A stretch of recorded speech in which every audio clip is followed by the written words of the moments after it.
हर कोई इस दृश्य को देखकर आनंदित हो उठता है, जब हाथों में अपने निशान को लेकर धर्म ध्वजा लहराते हुए और देखिए ये उत्साह दौड़ लगाते हुए संगम तट की ओर अग्रसर हो रहे हैं।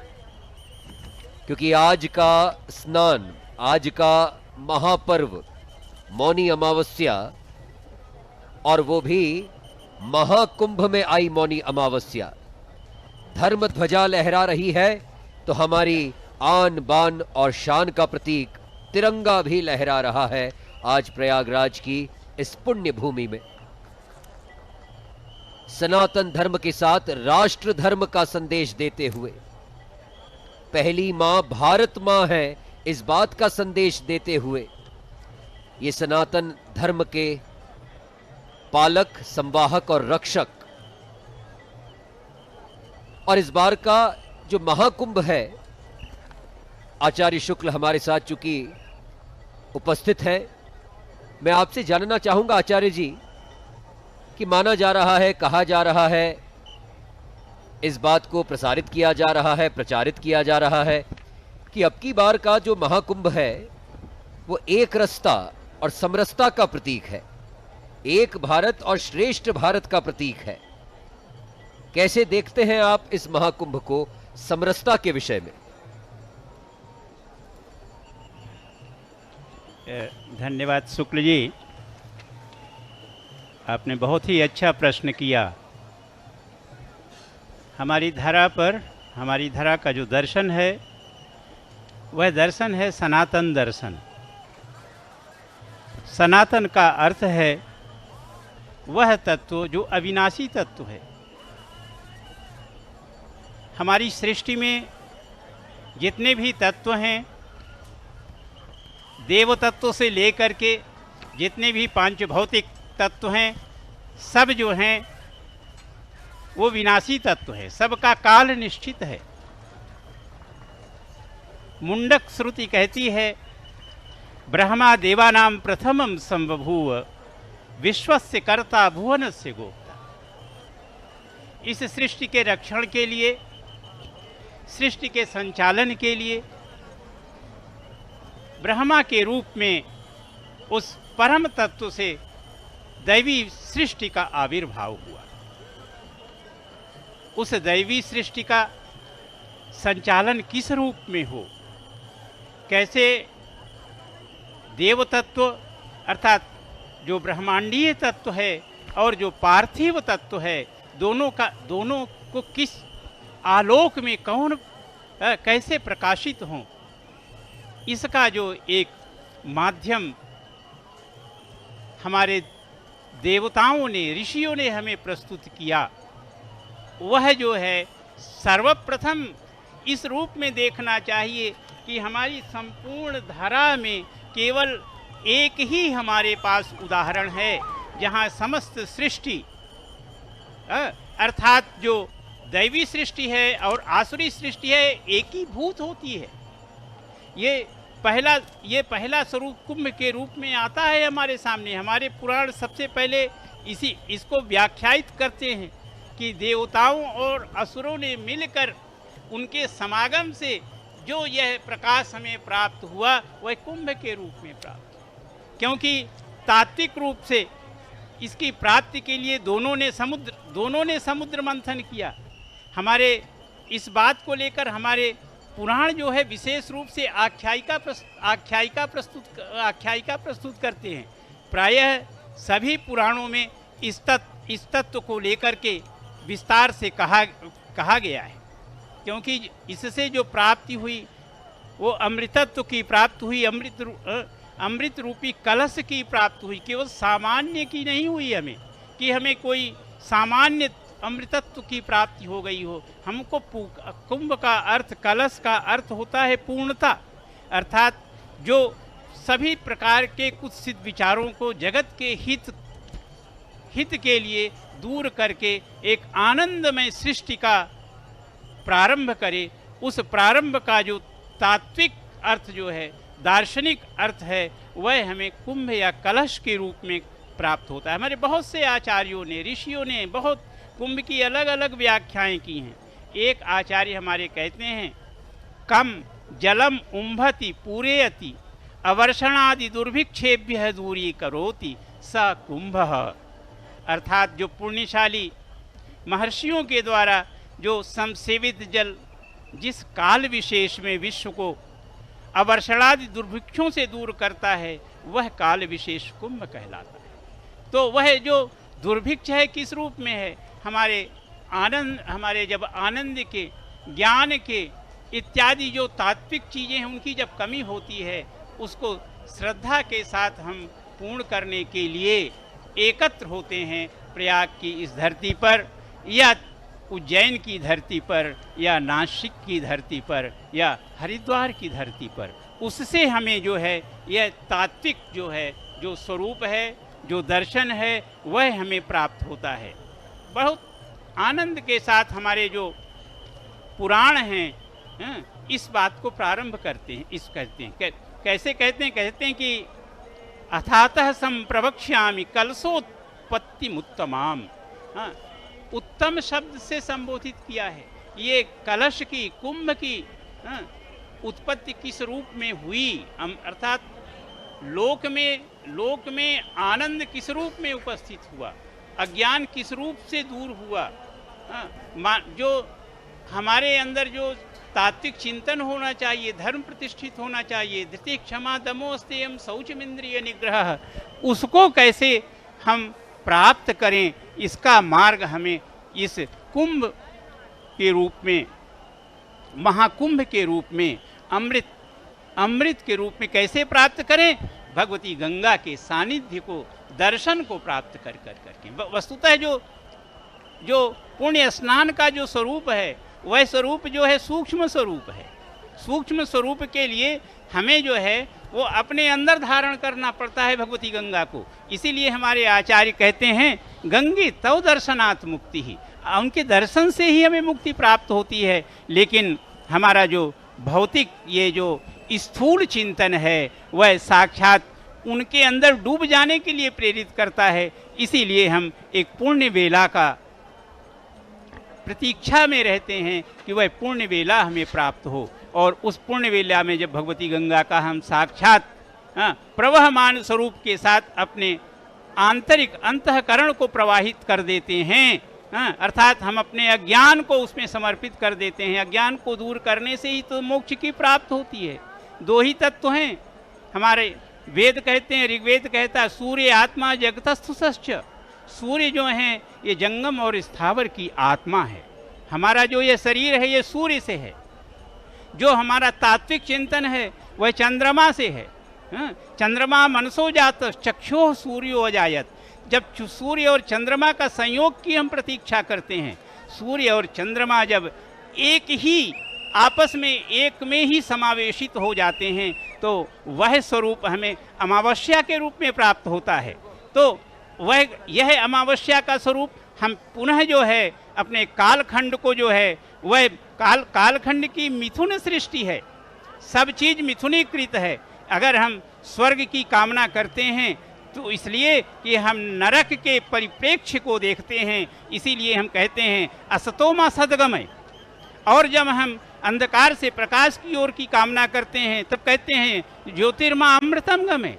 तो वो अमृत कब होता है? जब हमारी स्थूल सृष्टि और सूक्ष्म सृष्टि अर्थात सूर्य और चंद्रमा का जो संयोग है, वो सूर्य और चंद्रमा का संयोग प्रतिमास जो है, जो हमारा 360 डिग्री का हमारा समस्त ब्रह्मांड है, उस ब्रह्मांड में का जो प्रारंभ तत्व है वह अमावस्या है। वह अमावस्या जो है वह सूर्य और चंद्रमा के संयोग से होती है। उस संयोग, वह संयोग का जो कालखंड में फिर मिथुन जो है उत्तरायण और दक्षिणायन के रूप में है। तो हम उत्तरायण में जब 13, 14 या 15 जनवरी को जब हमारे सूर्य जो हैं वह मकर राशि में आते हैं तो वह योग और महत्वपूर्ण हो जाता है। और उसमें जब वृष राशिस्थ जो हैं बृहस्पति, उनको बृहस्पति क्या हैं? वह उस ज्ञान तत्व को जो मानसिक और सूक्ष्म और जो स्थूल सृष्टि को जो प्रेरित करने वाले हैं वो बृहस्पति हैं। और वह बृहस्पति का जो उन तीनों का जो संयोग है वह आज की इस पुण्य वेला में आज की ब्रह्म मेला में वस्तुतः यह जो समय है ये उषस काल का समय है। सूर्योदय के 1 घटी पूर्व उषह काल होता है, उसके पूर्व आश्विन काल होता है। आश्विन काल में केवल प्राणवायु का संचरण होता है। उस प्राणवायु का संचरण वह व्यक्ति जो है उसके सानिध्य को जैसे प्राप्त करता है, भगवती गंगा के साथ जो है वह परम आनंद की अनुभूति जन्म जन्मांतर तक उसको प्राप्त कराने के लिए प्रेरित करती है। वस्तुतः वो अपने ज्ञान से ही प्राप्त करेगा, लेकिन इसमें जो सानिध्य है वह भगवती गंगा का है। इस रूप में जो आप समरसता को देखें तो ये लोक का नहीं है, केवल ये जनमानस का है, ये जनमानस का भी है और ब्रह्मांडीय तत्वों का है। इसीलिए सत्यप्रिया जी ने प्रारंभ में कहा कि आज जो है वो कोटि कोटि 60,000 और से अधिक देवताओं का जो यद्यपि 60,000 वो सांकेतिक है।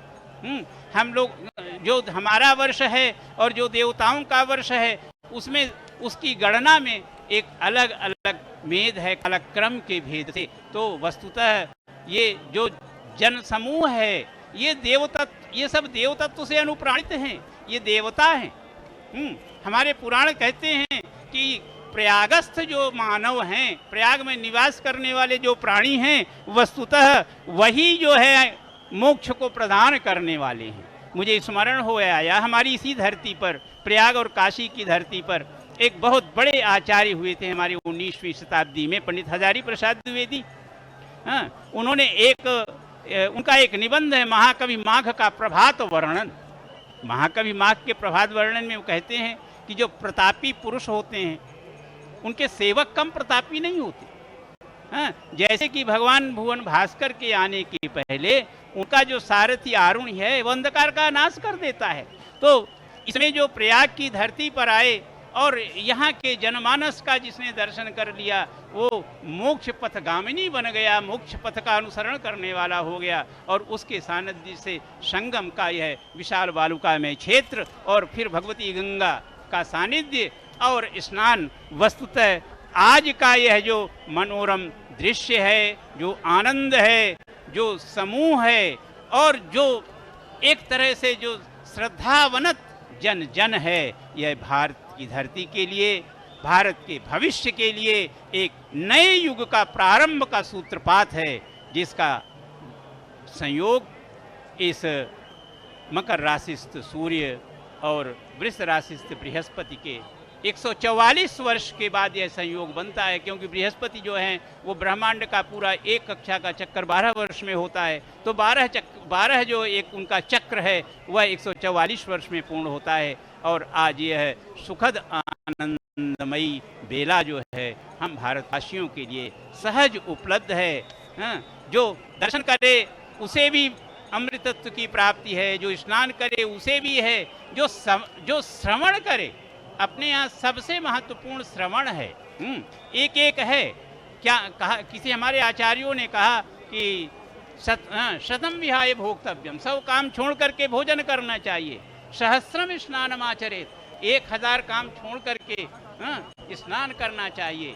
और क्या क्या कोटिम विहाय दातव्यम, और करोड़ों काम छोड़ करके जब देने का कुछ अवसर मिले तो देना चाहिए।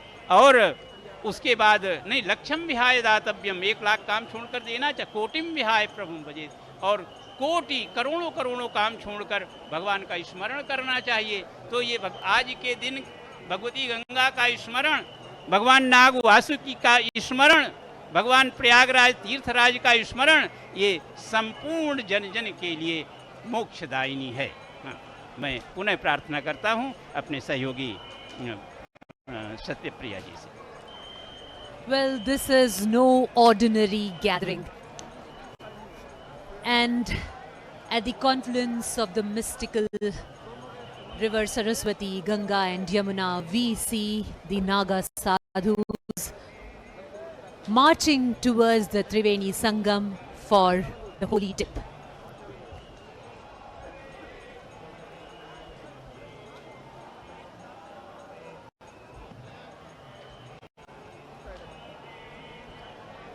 और देखिए सत्यप्रिया, कितना सुंदर ये दृश्य है जब शस्त्र और शास्त्र दोनों की विद्या जिन्हें आती है। हम इन्हें नागा बाबा क्यों कहते हैं? बाबा दरअसल जिसे हम पिता तुल्य मानते हैं, जिसे हम हमारा संरक्षक मानते हैं, उन्हें जब बाबा कहकर पुकारा जाता है, ये है वो नागा बाबा जिन्होंने धर्म की रक्षा का प्रण लिया है, जिन्होंने धर्म की रक्षा का संकल्प लिया है। वो अपने हाथों में लेकर त्रिशूल, हाथों में लहराते हुए तलवार, पुष्प मालाएं पहने हुए, रुद्राक्ष मालाएं पहने हुए, भस्म रमाए हुए संगम तट की ओर अग्रसर हो रहे हैं। केंद्र सरकार की बात करें, उत्तर प्रदेश शासन की बात करें या प्रयागराज के जिला प्रशासन की, समूची व्यवस्था अनुशासन के साथ पूर्ण गरिमा का ध्यान रखते हुए यह अमृत स्नान का कार्यक्रम सफलतापूर्वक क्रियान्वित हो। साधु सन्यासी संत गणों के द्वारा अमृत स्नान किया जाए, साथ ही जो आम जनता है उन्हें भी किसी प्रकार की समस्या, किसी भी प्रकार की कठिनाई ना आए, इस बात का समूचा प्रबंध किया गया है। साधुओं के लिए, सन्यासियों के लिए, विशेष रूप से नागा साधुओं को संगम तट पर पहुंचने के लिए एक विशेष मार्ग बनाया गया है, एक विशेष कॉरिडोर का निर्माण किया गया है संगम तट पर, जिस कॉरिडोर से, जिस मार्ग से गुजरते हुए समस्त साधुओं का, नागा सन्यासियों का आगमन संगम तट की ओर हो रहा है। पूर्व निर्धारित समय सारिणी के अनुसार आज अमृत स्नान में सबसे पहला सन्यासी अखाड़ा श्री पंचायती अखाड़ा महानिर्वाणी एवं श्री शंभू पंचायती अटल अखाड़ा होगा, जिसके बाद श्री तपोनिधि पंचायती श्री निरंजनी अखाड़ा एवं श्री पंचायती अखाड़ा आनंद, और उसके बाद सन्यासी अखाड़ों के ही क्रम में श्री पंचदशनाम जूना अखाड़ा एवं श्री पंचदशनाम आवाहन अखाड़ा तथा श्री पंचाग्नि अखाड़ा होगा। ये विशेष तोरण द्वार जो इस प्रयागराज की पुण्य धरती पर संपूर्ण मेला क्षेत्र बनाए गए हैं, जिन तोरण द्वार से होकर गुजरते ये लाखों नहीं करोड़ों की संख्या में श्रद्धालु, मनोहारी दृश्य, और ये जितने तोरण द्वार आपको दिखाई दे रहे हैं ये एक अलग ही दिव्यता से भरे हुए हैं। सबसे पहला मेला क्षेत्र में जो प्रवेश द्वार है, आप प्रवेश करते ही 14 रत्न आप देखेंगे कि आपके स्वागत करने के लिए तत्पर है।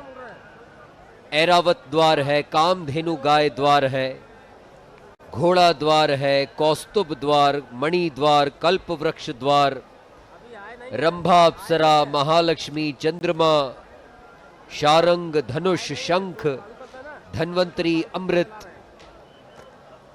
ऐसे अनेकानेक तोरण द्वारों से होकर आप यहां पहुंचते हैं और पवित्र डुबकी लगाते हैं। न सिर्फ पवित्र डुबकी लगाते हैं बल्कि संगम का पवित्र जल भी अपने साथ संग्रहित करके ले जाते हैं, ताकि आपके जो परिवारजन, जो आपके मित्रगण संगम पर नहीं आ सके, इस महाकुंभ में पवित्र डुबकी लगाने के लिए आ नहीं सके, वे इस पवित्र जल का प्रोक्षण करने मात्र से ही जन्म जन्मांतर के पापों से मुक्त हो सके। कई श्रद्धालु न सिर्फ संगम का पवित्र जल अपने साथ लेकर जाते हैं बल्कि संगम तट की मिट्टी भी अपने साथ लेकर जाते हैं, क्योंकि यकीन मानिए सत्यप्रिया, ये वही रज है, ये वही मिट्टी है जिसके ऊपर से होकर गुजरे होते हैं कई दिव्य आत्माओं के चरण, कई साधुओं के चरण, कई संतों के चरण।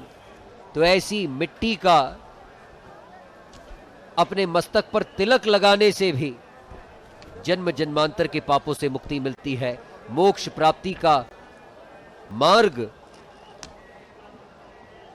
और जो पुण्य लाभ है वो अर्जित हो पाता है। Absolutely, Mayank. And the Toran Dwars that you were referring to just a while ago are all named after the They're all named after what was obtained from the Amrit Manthan. And as the Puranas say, that Lakshmiha Kaustubha Parijataka Sura Dhanvantarishchandramah Gavah Kamaduha Sureshwara Gajo Rambhadi Devangana Ashvaha Sapta Mukho Visham Haridhanuhu Shankhomritam Chambudeh Ratnaniha Chaturdasha Pratidinam Kuryat Sada Mangalam. That is Lakshmi, Kaustubha Parijata, Varuni, Dhanvantari, the wish-fulfilling Kamadhenu, Airavata, Rambha, different Apsaras, Uchchaishravas, the poison, the Vishnu's bow, the conch, along with the Amrita, the celestial nectar came from the ocean. And that is what these Dwaras here in the Kumbh Mela are also named after. Well, the list differs, where some people include a few more positive and negative treasures about the essence, but the story remains the same. Different people have different opinions and different views of the Kumbh Mela, and let's hear about some views from the devotees who are gathered here. इसका महत्व इसलिए बढ़ जाता है क्योंकि ये 144 साल बाद आया है और यहाँ की व्यवस्था देखें तो बहुत बढ़िया है। यहाँ के नदी पे सभी तट और नौकायान वो सब अच्छा है। यहाँ के हमको बहुत अच्छा लगा। ये 144वां कुंभ है और यहाँ की व्यवस्था और ये नज़ारा देख के बहुत ही धन्य प्राप्त हुआ। यहाँ गंगा नदी में डुबकी भी लगाई और बहुत ही अच्छा लगा। यहाँ का व्यवस्था और पूरा अच्छा। हर हर महादेव, हर हर गंगे। हम यहाँ पे आए तो यहाँ की जो व्यवस्था ही देखी तो योगी सर ने जो व्यवस्था बनाई रखी है वो बहुत अच्छी है और इसका हमने बेनिफिट लिया। यहाँ पे जो व्यवस्था रखी है, ट्रैफिक की व्यवस्था है, महाकुंभ में जो शाही स्नान का पर्व है तो शाही स्नान के दिन जो भी ट्रैफिक है वो व्यवस्था अलग से बनाई रखी है, तो व्यवस्था हमको बहुत अच्छी लगी। जो यहाँ पर खाने पीने और रहने की बहुत ही अच्छी व्यवस्था की गई है और सभी अखाड़ों द्वारा भी सभी समाज के लोगों की रहने की व्यवस्था बहुत ही बढ़िया की है। I come here to Prayagraj to witness the very holy Kumbh Mela festival, the Mahakumbh. I feel very lucky to be here, and it's very beautiful to see hundreds of millions of people coming together in peace and in harmony and self-governing and looking out for each other and coming to find something deeper than normal life, you know, coming for something very special. So I feel very lucky to be here. I feel blessed to be around these beautiful people, so many people. But thank you, Mother India, for having me. Hare Krishna. Om apavitra pavitro va sarvavastam gatopi va yaksmarit pundarikaksham sababhyayantarak suchi. Sri Vishnu, Sri Vishnu, Sri Vishnu. Hare Krishna. Namaskar. ISKCON Gurukul is here from Mayapur, and we're taking Snan in Kumbh Mela. This is the most auspicious place where we can get purified, and we're very impressed by the administration and how things are being managed. ISKCON is here to distribute 50 lakhs meals, so there's a lot of prasad distribution going on, a lot of Bhagavad Gita distribution going on. It's all for purifying the atmosphere to Harinam Sankirtan. Sri Chaitanya Mahaprabhu was here, and he taught Rupa Goswami here in Dasa Sameda Ghat the science of bhakti. Hare Krishna, Krishna Krishna, Hare Hare, Hare Rama, Rama Rama, Hare Hare.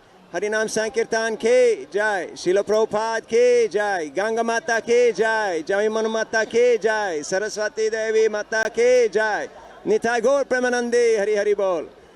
करोड़ों लोगों की आस्था श्रद्धा, इसके बीच में कई सनातन धर्मों का के विरुद्ध प्रचार भी कुछ दिखाई दे रहा है। इसमें सचेत होना जरूरी है। ये विश्व का महत्वपूर्ण धरोहर है इसमें स्नान करके इसमें सहभागी बन के अत्यंत खुश है। सरकार ने भी सुंदर व्यवस्था कर रखा है, अत्यंत खुश है। ये एक महत्वपूर्ण पर्व है सनातन धर्म के जागरण के लिए। इसके करने के लिए इससे बड़ा मौका कोई दूसरा नहीं मिलेगा। अभी विश्व भर से लोग यहाँ आए हुए हैं। इसमें यदि सही शिक्षा, सही चेतना, सही जागरूकता किया जा सके तो बहुत बड़ी उपलब्धि रहेगी सनातन धर्म के लिए। स्नान का महत्व गंगा जी में हर वक्त है, फिर भी कुंभ के समय में ही स्नान करना विशेष महत्व क्या है कि यहाँ इस कुंभ के माध्यम से कोने कोने में तपस्या में बैठे हुए, अनुष्ठान में बैठे हुए मनीषीगण यहाँ पधारते हैं। देवलोक से देवता भी आते हैं, हिमालय से हिमालय भी यहाँ आते हैं। यानी कि विश्व ब्रह्मांड में जितने भी देवी देवता हैं और देवगण है, पितृगण है, सब यहाँ प्रयागराज में इस समय एकत्रित हैं और उन सब के स्नान के रज से युक्त जल में स्नान करने का सौभाग्य हम सब मनुष्यों को मिल रहा है। ये बहुत सौभाग्य की बात है। गंगा बड़ी, गोदावरी तीरथ बड़ी, प्रयाग बोला जाता है। यहाँ का बहुत अच्छा लगा आज स्नान करके ये पावन धरती पे आने पे। मैं प्रयागराज से हूँ, मुझे बहुत खुशी हो रही है कि इतने प्रयागराज में इतने साल बाद यहाँ पे महाकुंभ लगा, इतने लोग आए। मुझे गंगा में स्नान करने में बहुत अच्छा लगा। कण शिव शिव शंभु शंभु है, महाकुंभ है, महाकुंभ है, महाकुंभ है, महाकुंभ है। This is the Kumbh, a cosmic celebration of mind over matter, faith over doubt, and spirit over ego. It is a journey that rejuvenates not just individuals but the collective consciousness of humanity. And this is what draws one and many from across the globe to this Punya Bhumi of Prayagraj. And as is it said, Tanyeva yah puman yoge somritattvaya kalpate deva namanti tatrasthan yatha ranka dhanadipan. The shloka from Skanda Purana glorifies the bathing ritual of Kumbha or the Kumbha Snana. One who takes a dip in the holy Triveni or the Sangam at Prayagraj gets to taste the nectar of Amritatva, the nectar of eternity. And not just human beings, but also the entire Devagana or the gods, the celestial beings, bow down to the persons who have taken this holy dip. And stay tuned as we, the team of commentators and experts on Doordarshan, dive deeper into the essence of Kumbh and unravel how this timeless tradition continues to resonate in modern times. जी बिल्कुल सत्यप्रिया, जो आपने स्कंद पुराण का उल्लेख किया। जो मनुष्य कुंभ योग में स्नान करता है वह अमृतत्व की प्राप्ति करता है। कुंभ पर्व में स्नान करने वाले मनुष्य को देवगण भी नमस्कार करते हैं। अपूर्व महिमा है कि माघ मास में शीतल जल में डुबकी लगाने और नहाने वाले मनुष्य पाप मुक्त होकर स्वर्गलोक को जाते हैं। व्रत हो, दान हो, तपस्या हो, इन सब से भी भगवान श्री हरि को उतनी प्रसन्नता नहीं होती जितनी कि माघ महीने में स्नान मात्र से होती है। और आज माघ महाकृष्ण पक्ष की अमावस्या यानी कि मौनी अमावस्या पर ये अमृत स्नान की बेला और ये जो विहंगम दृश्य आप देख पा रहे हैं लगातार सजीव प्रसारण के माध्यम से दूरदर्शन नेशनल के YouTube चैनल, साथ ही प्रसार भारती के OTT प्लेटफॉर्म वेव्स के माध्यम से मान्यता है कि माघ महीने में अगर गंगा जल में स्नान किया जाए, अगर संगम के पवित्र जल में स्नान किया जाए, तो जन्म जन्मांतर के पापों का नाश होता है। श्री रामचरितमानस में तुलसीदास जी ने लिखा है, माघ मकर गत रवि जब होई, तीरथ पतहि आव सब कोई। देव दनुज किन्नर नर श्रेणिम, सादर मज्जिहि सकल त्रिवेणी। पूजहि माधव पद जल जाता, परसी अखय बटु हर्ष ही गाता। अर्थात माघ में जब सूर्य मकर राशि पर जाते हैं, तब सब लोग तीर्थराज प्रयाग को आते हैं। देवता, दैत्य, किन्नर और मनुष्यों के समूह जब आदर पूर्वक त्रिवेणी में स्नान करते हैं और अक्षय वट का स्पर्श कर उनके शरीर पुलकित होते हैं। जिन मनुष्यों को चिरकाल तक स्वर्गलोक में रहने की इच्छा हो, उन्हें माघ मास में सूर्य के मकर राशि में स्थित होने पर पवित्र नदी में प्रातः काल स्नान करना ही चाहिए। ये दृश्य संगम तट का करोड़ों की संख्या में श्रद्धालु आज पहुंचे हैं मौनी अमावस्या के दिन उषा काल में स्नान करने के लिए। स्नान के बाद दान इत्यादि कर्म, लगता है हर कोई आ गया है इस महाकुंभ में। सिद्ध भी आ गए हैं और साधक भी आ गए हैं। देवी देवता तो आए ही हैं, नाग भी हैं, किन्नर भी हैं, ऋषि मुनि भी हैं, विष्णु को मानने वाले भी हैं, शिव के उपासक भी हैं और शाक्य भी हैं, लिंगाई भी हैं, भक्त भी हैं। कोई योगी है, कोई भोगी है, कोई रोगी है। हर कोई महाकुंभ में पवित्र डुबकी लगाने आया है। राजा हो, रंक हो, पुजारी हो, भिखारी हो, मदारी हो, हर कोई चाहता है, हर कोई इस बात की अपेक्षा रखता है कि आज मौनी अमावस्या के दिन तीर्थराज प्रयाग में मैं आऊं और संगम के पवित्र जल में डुबकी लगाऊं। क्या भूत, क्या प्रेत, क्या गंधर्व, क्या यक्ष, नाथ, अघोरी, यति, राक्षस, असुर, ग्रह, नक्षत्र, दृश्य, अदृश्य समस्त शक्तियां इस महाकुंभ में अमृत स्नान करने के लिए आई हैं। और अमृत स्नान करने के लिए लगातार जो अखाड़ों का दल है, अखाड़ों का जो समूह है, वे भी अपने शिविरों से निकल पड़े हैं। राजसी ठाट बाट के साथ श्रद्धालु डुबकी लगाने के बाद कोई दीपदान कर रहा है, पितरों की शांति हेतु, उनकी आत्मिक शांति हेतु, कि वे निरंतर वैकुंठ लोक में वास करें। और ये श्रद्धालुओं का जत्था पुलिस प्रशासन और सुरक्षा कर्मियों के सुरक्षा घेरे के बीच, जो अखाड़ों के नेतृत्वकर्ता आचार्य हैं और उनके साथ उनके शिष्यगण, ये देखिए मासूमियत, उम्र का कोई बंधन नहीं है महाकुंभ में। नवजात शिशु हो, वयस्क हो, युवा हो या कई सारे वृद्धजन, हर कोई चाहता है कि इस 144 वर्षों के बाद आए पूर्ण महाकुंभ में संगम में डुबकी लगा ले, क्योंकि ये संयोग अब से 144 वर्षों के बाद ही आएगा।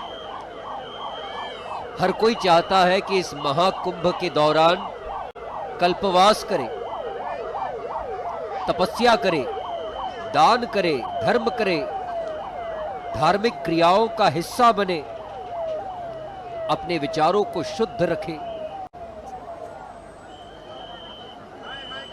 थकान की शिकन भी नहीं है इन चेहरों पर, उत्साह है, हर्ष है, धर्म ध्वजा लहराते हुए क्योंकि ये संयोग बहुत दुर्लभ है। माना जाता है कि 4,32,000 वर्षों का कलयुग है और इससे भी अगर दोगुना किया जाए 8,64,000 वर्ष का द्वापर युग रहा और इससे भी दोगुना 17,28,000 वर्षों का त्रेता युग और इससे भी दोगुना 34,56,000 वर्षों का सतयुग। ये सब मिलाकर बनती है एक चतुर्युगी और एक चतुर्युगी जब 1,000 बार बीत जाती है तो बनता है एक कल्प। और प्रयागराज में इस महाकुंभ के दौरान 1 माह रहकर अगर आप तपस्या करते हैं तो आपको एक कल्प तपस्या करने का पुण्य लाभ अर्जित होता है। अखिल विश्व से आए भारतीय हो या विदेशी नागरिक, ये सनातन का आकर्षण है, ये सनातन की सुंदरता है, ये हिंदुत्व की, ये इस धर्म की सुंदरता है जो विदेशों से भी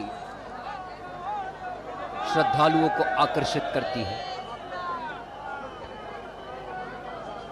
हम हमारे दर्शकों को बताएं सत्यप्रिया, कल जब हम प्रयागराज आ रहे थे, हवाई अड्डे का जो स्थिति थी, लगभग 30 से 40% लोग विदेशी थे। और ये इस बात का उदाहरण है या इस बात को साबित करता है कि ये महाकुंभ, ये महाउत्सव है, ये सनातन का गर्व है। और अब की बार तो ये डिजिटल महाकुंभ भी है जी, क्योंकि आर्टिफिशियल इंटेलिजेंस का भरपूर प्रयोग किया गया है इस महाकुंभ मेले में। जी हाँ, इस जन समुद्र को देखकर शायद किसी को ऐसा लगे कि किस तरह से ये लोग दीवाने हुए चले जा रहे हैं संगम की ओर। लेकिन मयंक, इसी जन समुद्र से होते हुए हम आज यहाँ इस कमेंट्री बूथ तक पहुंचे हैं और आप भी मेरी इस बात में हाँ जरूर मिलाएंगे जब मैं ये कहूँगी कि पूरा वातावरण, पूरा यह जन समुद्र जो है ये पॉजिटिविटी से भरा हुआ था, सकारात्मकता से भरा हुआ था। इस जन समुद्र को देखकर किसी को ऐसा लग सकता है कि शायद किसी के पर्सनल स्पेस पर आक्रमण हो रहा हो, क्योंकि इतना बड़ा जन सैलाब है जो संगम की ओर आ रहा है ताकि वह उस अमृत वर्षा के काल में संगम में डुबकी लगाकर उस पुण्य को कमा सके जो मोक्ष देता है। लेकिन हम भी इसी जन समुद्र से होते हुए यहाँ तक आए। क्या आपने एक क्षण के लिए भी ऐसा महसूस किया कि किसी ने आपके उस पर्सनल स्पेस पर आक्रमण किया हो? बिल्कुल नहीं सत्यप्रिया, ऐसा बिल्कुल नहीं प्रतीत हुआ, ऐसा बिल्कुल महसूस नहीं हुआ कि यहाँ किसी के भी मन में शिकायत का भाव हो। क्योंकि माना जाता है कि जब आप तीर्थ यात्रा कर रहे हैं और महाकुंभ जैसे महापर्व पर प्रयागराज आए हैं तो शिकायत का भाव तो आपके मन में होना ही नहीं चाहिए। बिल्कुल। और उत्तर प्रदेश शासन और केंद्र शासन ने जो व्यवस्था यहाँ पर कायम की है उससे किसी भी व्यक्ति को शिकायत का मौका भी नहीं मिल रहा है जी। जो कंप्यूटराइज्ड खोया पाया केंद्र बनाया गया है, अगर कोई व्यक्ति या कोई वस्तु खो जाती है तो उसका डिस्प्ले पूरे मेला क्षेत्र में लगाई गई एलईडी स्क्रीन्स पर होता है। बिल्कुल। ताकि अगर कोई अपने परिजन से बिछड़ जाए तो उसे बहुत कम समय में अपने परिवारजनों से मिलवा दिया जाता है। और इसी से संबंधित कई लोग अपने विचार भी व्यक्त कर रहे हैं। हर व्यक्ति का अपना ओपिनियन है और जैसा कि आप बोल रही थी वो ओपिनियन पॉजिटिव ओपिनियन ही है, क्योंकि यहाँ हर ओर सकारात्मक ऊर्जा प्रवाहमान हो रही है। जितने भी चेहरे हमें यहाँ नजर आ रहे हैं मयंक, सभी हंसते मुस्कुराते हैं, उन पर सकारात्मकता ही नजर आ रही है। क्या सोचते हैं लोग महाकुंभ 2025 के विषय में, आइए देखते हैं। ऐसे ये प्रयागराज है। तो प्रयागराज का महत्व इसलिए है क्योंकि यहाँ तरण तारिणी मोक्षदायिनी माँ गंगे रहती है। विद्या की माता सरस्वती जी का भी यहाँ पर विशेष निवास है। फिर जमुना जी माता का भी यहाँ निवास है, जहाँ भगवान श्री कृष्ण ने बचपन में जमुना जी में ही अपना पूरा कुंभ की विशेषता, जैसे कुंभ साधु संतों से पूर्व काल से साधु संत हमारे गुरुजन लोग एकत्रित होते हैं इसमें, इसीलिए कुंभ मेला भी कहते हैं। मेला एक जो समूह एक इकट्ठा होता है उसे मेल कहते हैं, इसीलिए मेला नाम दे दिया कुंभ मेला। अमृत झलका था उस समय का, नक्षत्र में डाके सब अमृत में स्नान करते शाही में, संत महात्मा तपस्या करते रहते, वो आगे बढ़ते आनंदमय होते, आनंद सबको देते, भरपूर आनंद सबको मिलता है। आशीर्वाद है।